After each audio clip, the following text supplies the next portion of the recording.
Comment faire pour que la salat soit un moment de repos et non pas un fardeau?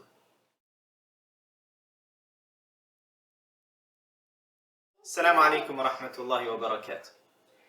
L'adoration qui est la plus fondamentale pour un musulman et une musulmane, c'est la prière.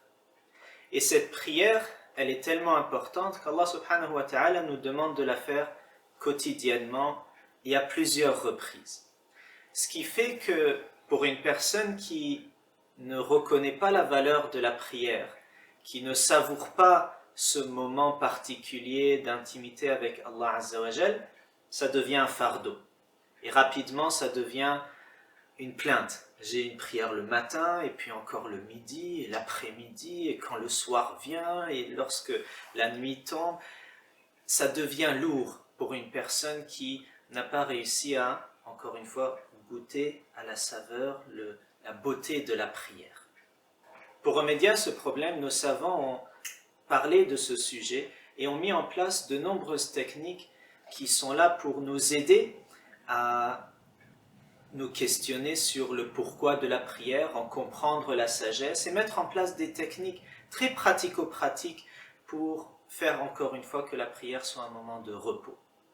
Alors je vais vous en partager une qui est fondamentale et puis une autre technique qui est un cheminement vers cette solution fondamentale.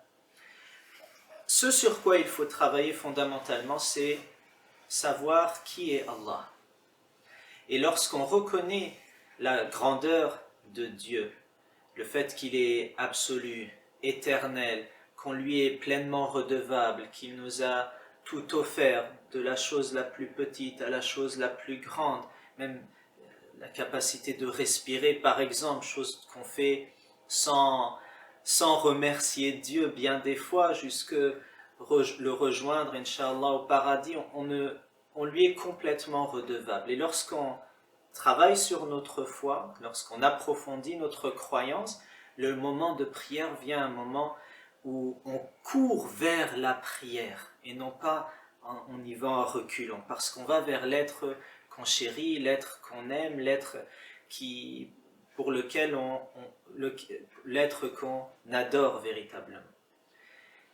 Et en travaillant là-dessus, Abu Hamid al-Ghazali te dit, tu peux, pendant que tu fais le travail, utiliser la technique suivante. Lorsque tu pries, considère une personne que tu respectes beaucoup, une personne qui est chère à ton cœur et qui est en train de t'observer. Et ce regard, le fait que tu imagines une personne qui te regarde, va t'aider sûrement à montrer encore plus de ferveur et de concentration dans ta prière. Puis, lorsque tu auras fait ce travail, reviens à toi-même et dis-toi, je ne veux pas m'arrêter à ce stade-là. Je ne veux pas être quelqu'un qui se soucie du regard d'autrui. Je veux être celui qui ne se soucie que du regard de Dieu.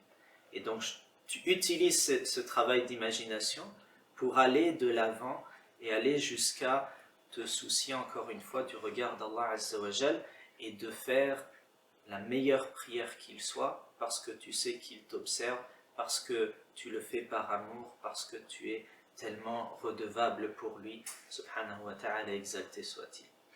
Que Dieu fasse que nos prières soient véritablement un moment de repos, comme disait le prophète sallallahu alayhi wa sallam, arihna biha ya Bilal, et non pas un fardeau, une charge qui risque de nous éloigner.